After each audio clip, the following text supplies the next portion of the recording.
Чтобы понять, что же такое биткоин и как он становится деньгами, мы отправились в самое сердце Сибири, туда, где эта валюта растет, как шишки на кедрах.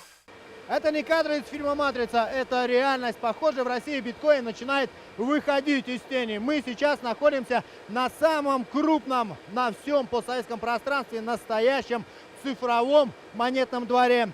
Этот гул от вентиляторов 35 тысяч маленьких печатных станков, которые и создают виртуальные деньги.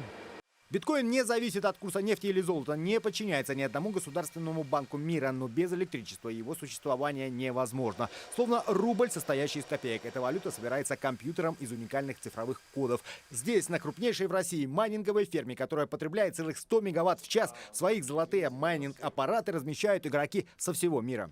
Большинство клиентов это Азия. Ну, а вообще у нас клиенты со всего мира. У нас договора заключены абсолютно со всеми континентами и странами, кроме Антарктиды. Была последняя поставка клиента из Азии. Он поставил к нам 20 тысяч оборудования.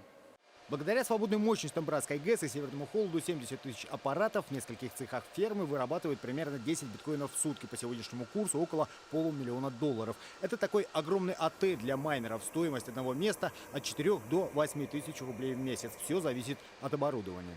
Если сравнивать вот так для обывателя, там можно сравнить с машинным парком. Предположим, это какая-нибудь уже «Жигули» едет, то есть, но не так быстро. Это какая-нибудь подержанная иномарка года 2005, которая тоже неплохо.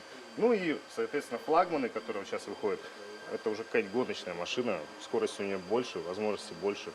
Ну и приносит она тоже больше, соответственно. Владельцы предприятия уверены, за виртуальными деньгами будущее всей планеты. Разрешено во многих странах. Это и Штаты, это и Сингапур, Япония. Есть европейские страны, например, Испания, Эстония, где можно использовать криптовалюту как платежное средство, в том числе и биткоин тоже. В России пока другой подход: за чистую монету криптовалюту не признают, то есть расплачиваться ей нельзя. Но принятый в прошлом году закон обязывает даже чиновников вносить ее в декларацию как имущество.